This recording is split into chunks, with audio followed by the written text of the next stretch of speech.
kind of a little juicy. Is it frowned upon for if two coworkers start dating? Oh, it's so juicy. Oh, it's so juicy.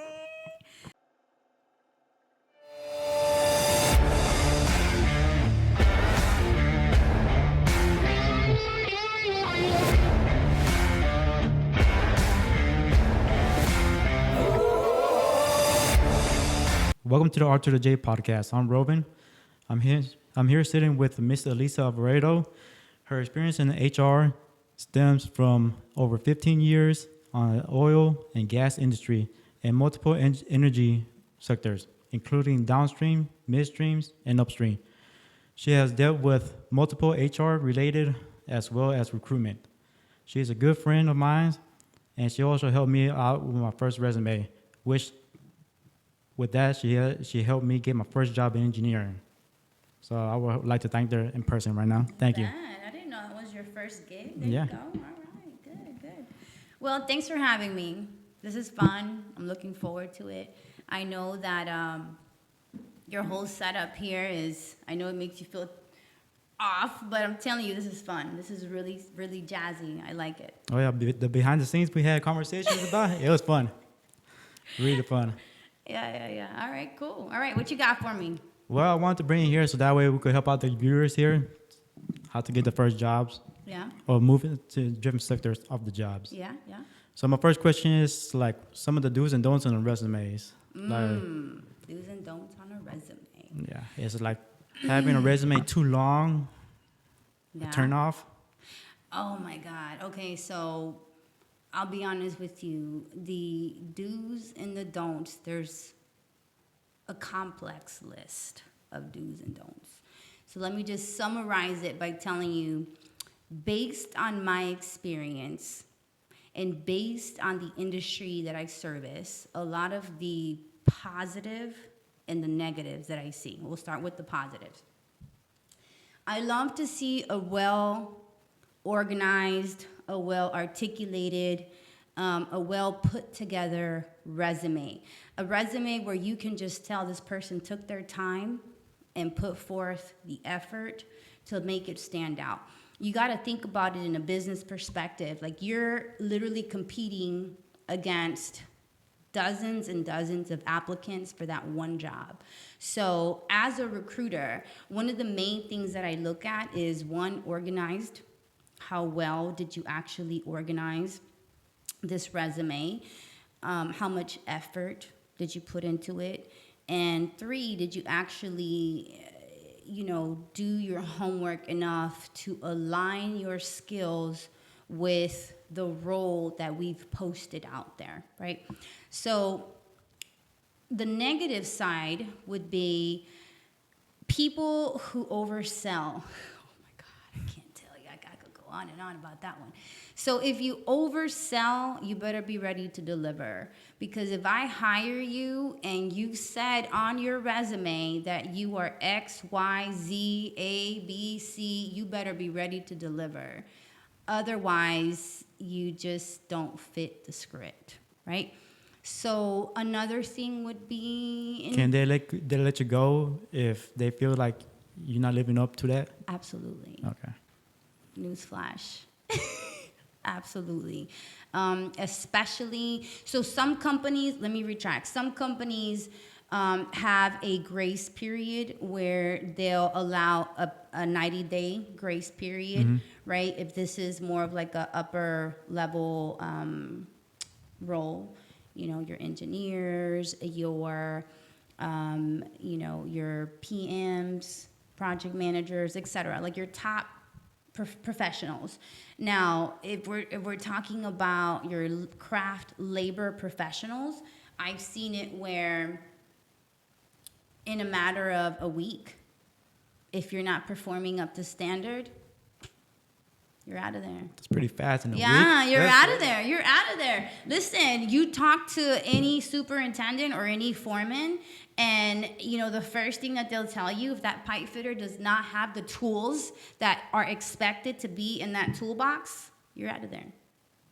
Plain and simple. Okay. Yeah.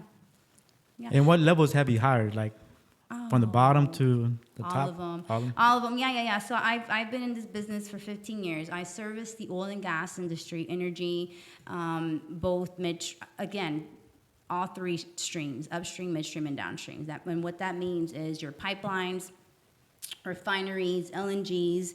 I've done coker units. So anything, again, anything based off of oil and gas, submersibles. This is now upstream. We're talking about offshore professionals. I've hired all sorts of people. So in respects to what is expected on a resume, it's very complex. It just depends on what you're trying to apply, what role you're trying to obtain, and then of course just how well you sell your skills. Yeah. And when you look at a resume, is there one of your pet peeves, like if they misspell something or like comma, something like that? It depends, right? It depends, because if I'm hiring, back in the day, if I was hiring a fitter, Well, yeah, fitter, but how about if you have to hire like an engineer? Man, if I'm hiring an engineer, I hold you to a higher standard, for sure. I hold you to a higher standard. If I'm hiring an administrative assistant, even, I hold you to a higher level of standard. Management position as well, too. 1,000%. Especially if you have it on your skill set that you're detail oriented. But you don't know how to spell. Like it raises a huge question mark. And mainly because, and it's not because I'm being meticulous or critical. That's not the point, right? I'm looking at it as a very much well-rounded business perspective, where if we hire this administrative assistant to service the engineering department, right? And this individual, male or female, because nowadays obviously anybody could be whatever. If we hire this individual and there's so many run-on sentences, misspelled words, and you're telling me that you're detail-oriented, clearly you're not. You're going to miss out on, meeting schedules. You're going to miss out on assuring that we are aligning, specific meeting minutes. And you have to keep track of all of these things. So it's important for you to make sure that before you submit a resume, you just do that sanity check to reassure that you are selling your skill sets in a very professional manner. And spelling does play a major role in that. Oh, okay. Yeah. So let's say you turn on your resume, you get the interview. Right. What are some of the do's and don'ts in that? Like how you should dress? In an interview? Again, it depends on the role. So I have hired, again, engineers, where the role doesn't necessarily require you to come in a suit or in a tie. Like it's very much business casual. So I personally like to just give my candidate the heads up. Hey, a good recruiter would do that. Yeah. And if they don't, just common courtesy, ask them, hey, so what would you suggest the attire be? Is it business? Is it business casual? Like, what should I wear? Don't be afraid to ask those questions. No question is stupid. Just go for it. But assuring that you understand your audience is important. So if it's a business casual interview, dress accordingly. You don't have to wear a suit and a tie. Now, if I'm hiring a VP, right, or if I'm hiring, an attorney, which I've also done, absolutely, we would encourage you to wear, appropriate attire. Okay. Yeah. And when you guys interviewing the person, like what's your favorite questions to ask the person? Give me a role. Give me a role. Engineer. Okay. Engineers are very intellectual. These guys are very, I would say, introverts. So when it comes to the engineering department, I like to first of all, I like to understand my management team because it's a two-way street. I like to think of myself as a matchmaker because I've interviewed people who have literally ticked all the boxes on a resume when I compare it to a job description. But when I talk to them, I just know they're not going to mesh well with the managers. Yeah, they have that. They can have the personality, Oh right? my God, that personality Yeah. will kill them. It'll kill them. You know, and it's awful because because I know I'm like, oh my God, you tick all these boxes and you have all the skill sets, but your personality's awful. And how do you tell a candidate that? Especially if your company is going to be a vendor, they want to make sure that you be able to Oh yeah, talk you're to the dealing customer. with clients. Yeah. You're dealing with clients. You're dealing with stakeholders. You're dealing with project controls. You're dealing with all sorts of people who hold a very high caliber, right? So if you are not able to, one, communicate effectively, right, and comfortably, that's another skill that it's not taught. Like, I can't teach you comfort, right? Yeah. You have to either have it or you don't. So again, personality and characteristics that I have learned through my trajectory in my line of work, when speaking to people, it's that their personality sometimes, or lack thereof, I should say, kind of just kills it for them. So, and I'll go a little bit more deep into that. Like, I feel like, it's a role where you may have the skill sets, you may have the background, you may align perfectly well, but if you are a person that you're willing to receive constructive criticism and allow me to give you some advice, like, hey, can I just talk to you about the team and share with you a little bit of like their goals and where they're wanting to go with this particular project, and then you tell me if you think that this might be the right career set for you, right? So I've had conversations with candidates like that, and they're like, you know what, listening to you, and I don't think I might be a fit. I don't think I might be a fit because they realize themselves without me even telling them your personality stinks. Yeah. Okay. Gotcha. They eliminate themselves, because they come out and tell me like, I don't think I'm the right fit for this.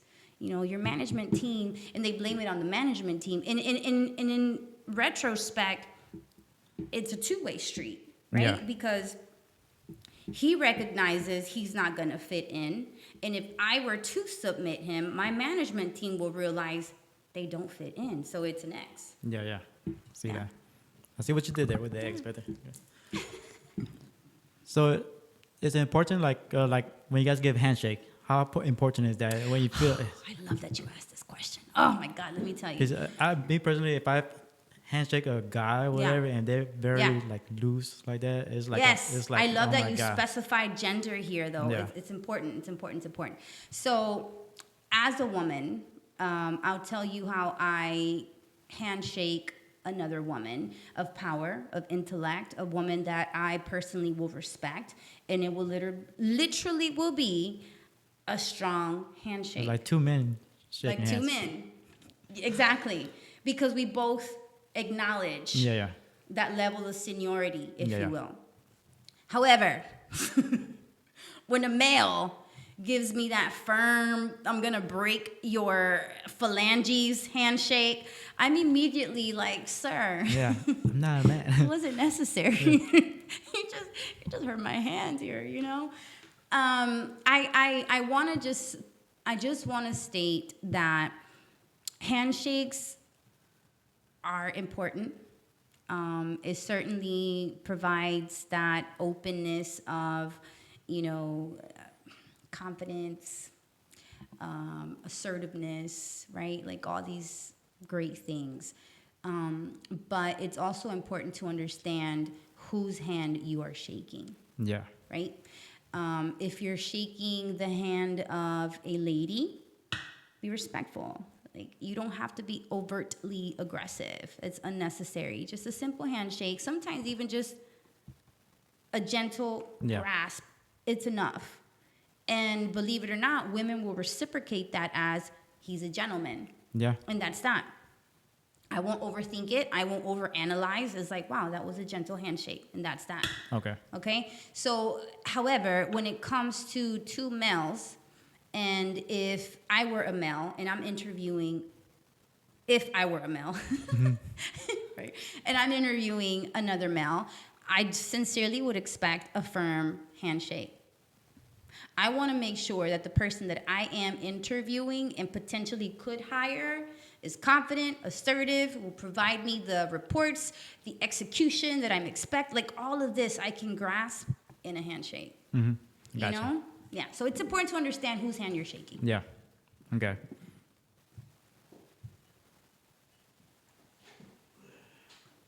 Yeah, not too bad editing too. I was kind of getting used to it already. I'm like, oh shit, it's not too bad. Especially I'm doing it with the free software too. Like, Told yeah. you. Told you. Yeah. Okay, so question number 3. Okay.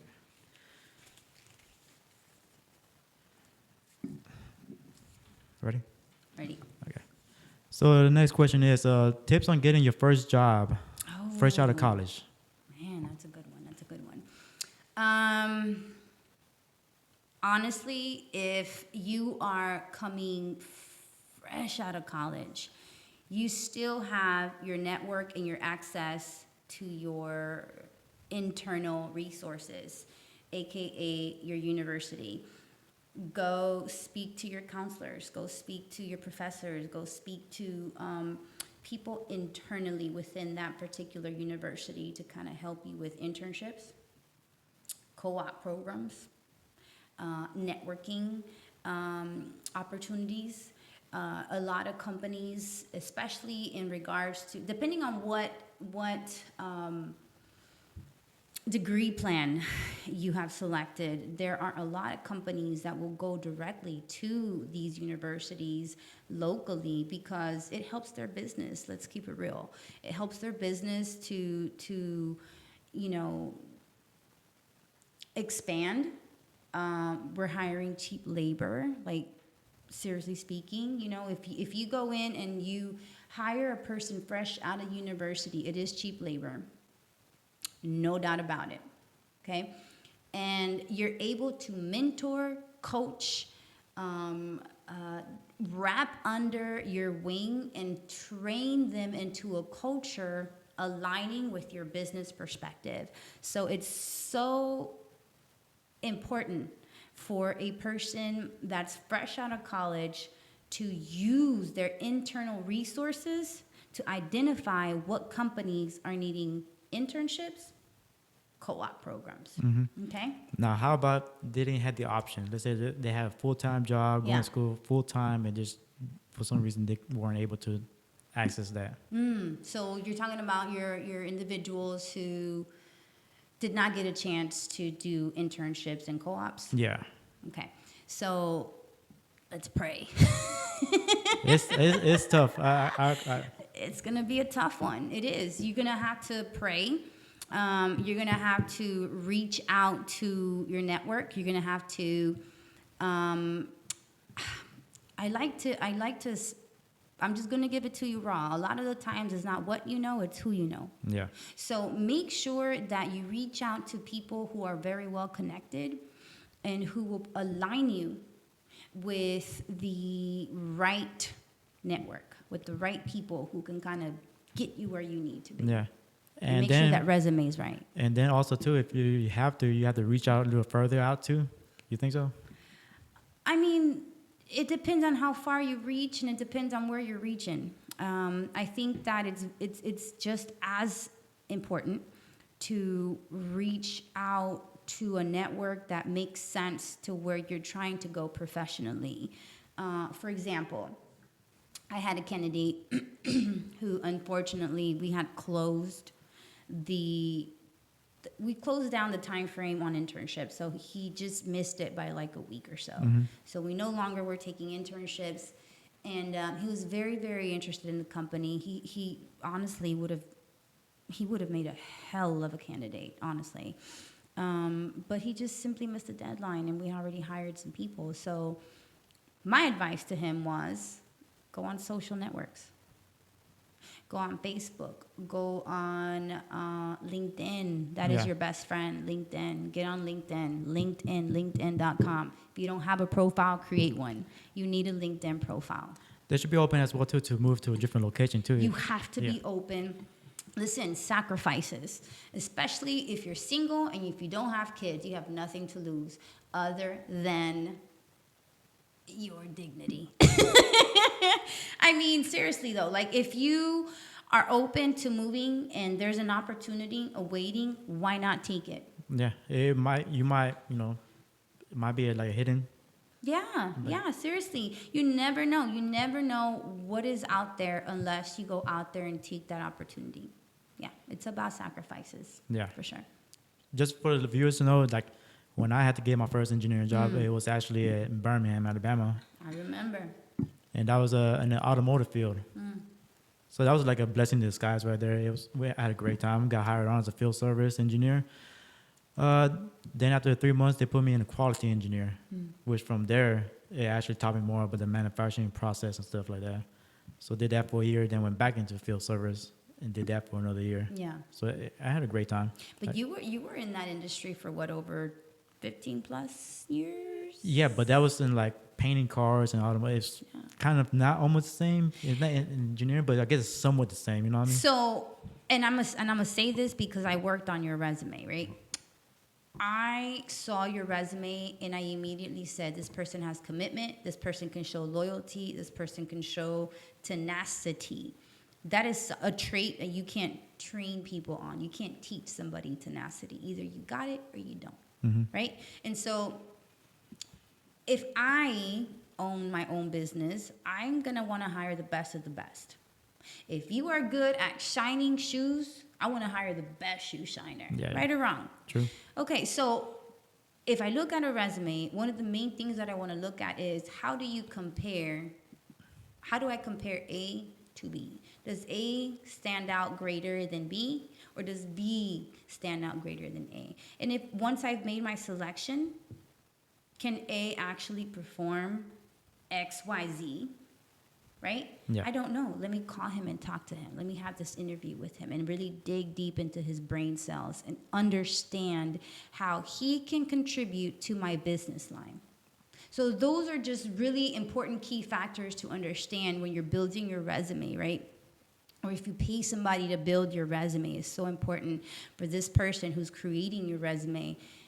Allow your skill set to come alive and portray a story of who you are, what you do, and why you should get hired. That's so important.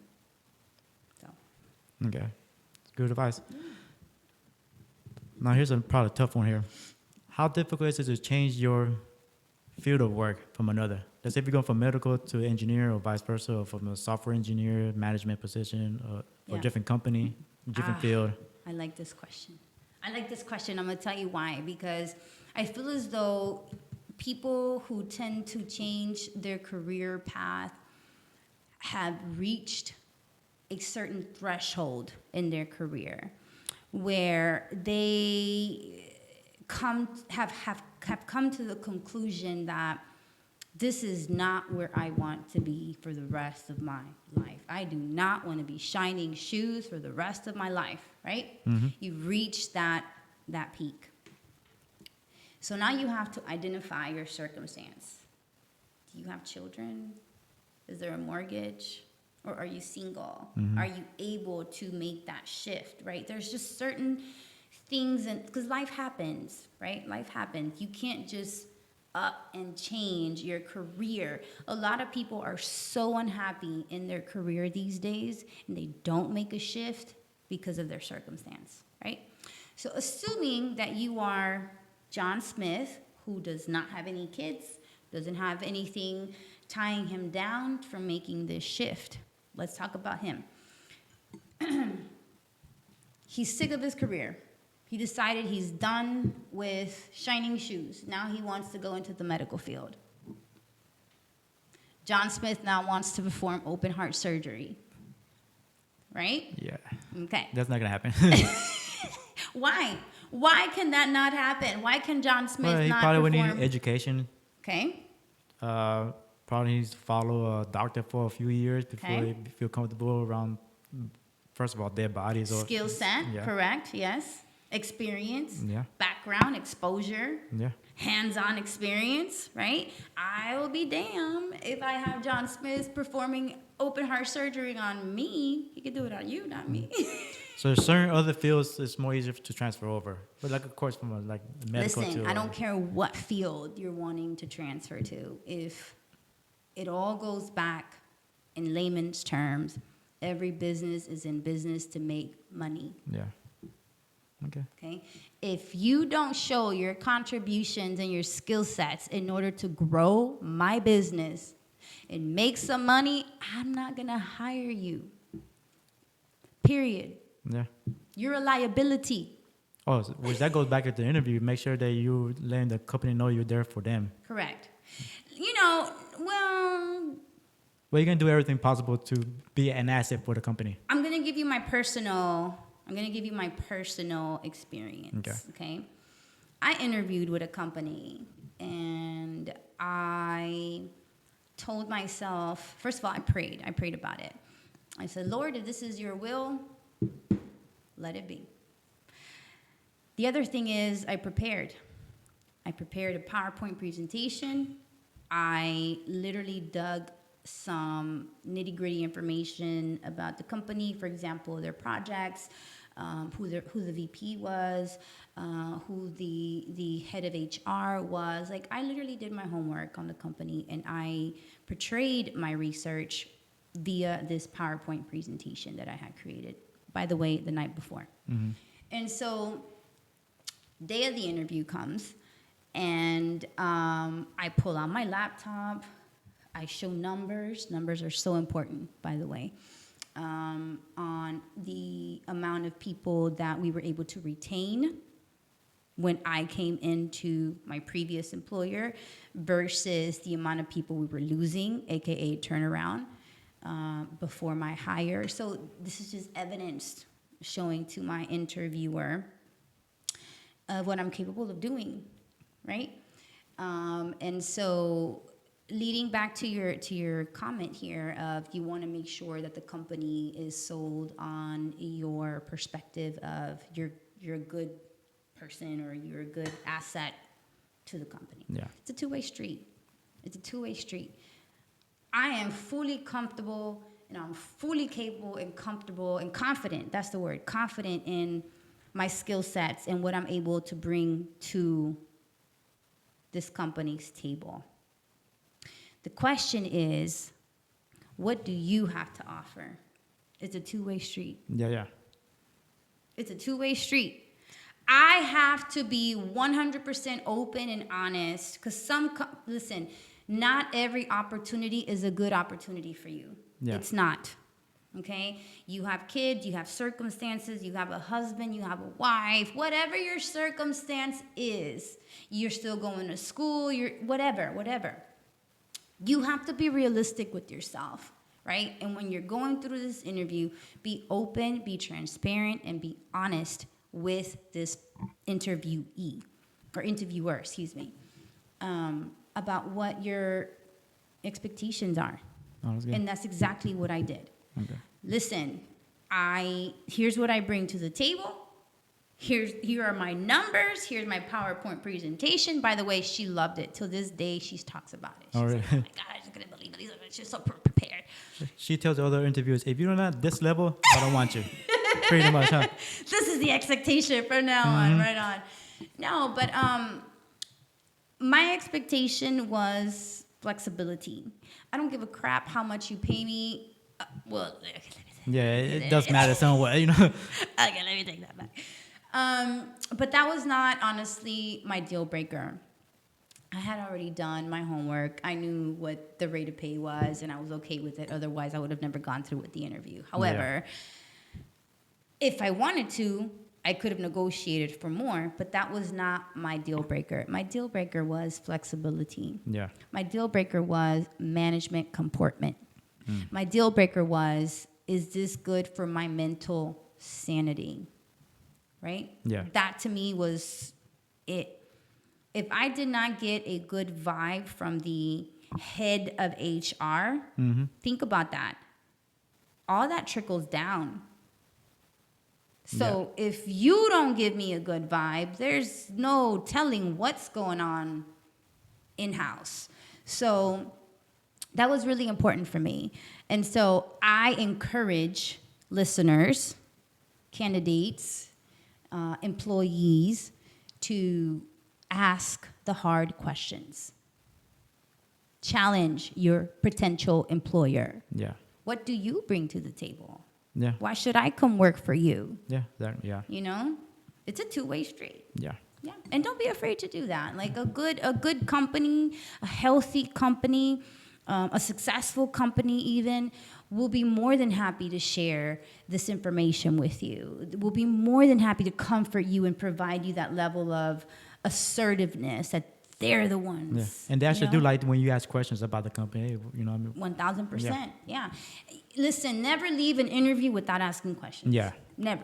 If you have left an interview without asking questions, red flag. Yeah, automatically. You're going to be disqualified. Maybe you haven't. Maybe you're one of the few that actually got selected. Good for you.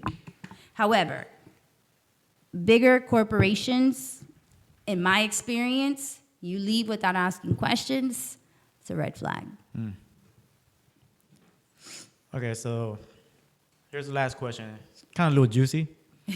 Is it frowned upon for if two coworkers start dating? Oh, it's so juicy. Oh, it's so juicy. Listen, okay. Oh my God. So, short answer, straight to the point answer, don't do it. Don't do it. Just don't. It's not worth it, guys. It's not worth it. It's not worth it. Oh, girls. You know, Vice it's versa. really not. No. I listen. I have been in this business for a long time, and I have seen it all. I've been around it all. I've handled cases where we have had married couples, you know, work alongside. Mind you, you're not supposed to work together. You're not supposed to. Conflict of interest. It can literally bring about favoritism. It could raise certain questions in regards to, you know, they're doing more work than so and so, and it just creates chaos, right? However, we have had scenarios where you have John Smith meets Jane Doe in the field, and it creates drama. I have never, ever in my 15 years of career experienced a situation where something like this did not either end up in termination, suspension, reprimands, sometimes, you know, just warnings, depending on the severity. My question to you would be, have you analyzed the stakes that are at risk here? Like, are the stakes really worth the risk? And the other question would be, is it worth it? You know? So you don't get your honey where your money is. Yeah. I'll reiterate. I agree with that too. You don't get your honey where your money is. You just don't do it. Maybe back then it was like you're working in a restaurant, it's okay and stuff like that. But in more professional. I mean, setting, again, it goes back to the stakes. It goes back to the risk. If you are a person who does not have an education and what you do is work at a restaurant to sustain your livelihood and your family, whatever the case, is it worth you getting involved with a Jane Doe, knowing that you're married? And Jane Doe got bitter because you didn't answer her phone call because you were with your wife. But it works both ways, I guess, too, you know. Whatever. No, you're absolutely right. I'm just giving you an example. Yeah. Is it worth it? Is all I'm going to say. Is it worth it? And 9 times out of 10, it's not. You know, it does not make the person feel good once they're terminated. Then they have to go home and explain that to their significant other as to why they got terminated. 9 times out of 10, they're gonna lie, but the fact still remains. You know what happened. Or even if you're a single guy, you still lost a job or whatever. True, you know? true. Yeah. I mean, there's so many perspectives to look at it, right? Yeah. And at the end of the day, it boils down to it's not worth it. Mm-hmm. It's not worth it. Well, that's all the questions I have for you tonight. Any other questions you think I should ask, or any other tips you want to give out? I just want to say thank you first and foremost. Oh, thank you for coming. Yeah, no. This is a good thing you got here. I pray that it all works out in your favor, in God's favor, and just keep shining your light, keep doing what you do, and I think that whatever you do, just put God first. It'll be successful. And how can anybody contact you if they want to get you to work on their resume or anything like that? So you know this. I actually used to have. I was an independent recruiter for 3 years. I reached out to multiple clients. I was super successful. I just love what I do. I love this. Is my calling. If you guys would like for me to just give you some advice, tips, tricks on your resume, there is a service fee, of course, but definitely send me what you got. My email address is erow24@yahoo.com. Again, erow24@yahoo.com. And just send me your resume. If you don't have a resume, send me an email. Either way, we could chat and we can further discuss. Okay? Okay. Yeah. Well, thanks for coming by. You bet. All Thank right. you, Robin. All right. Bye-bye. Take care. Bye-bye. See you guys.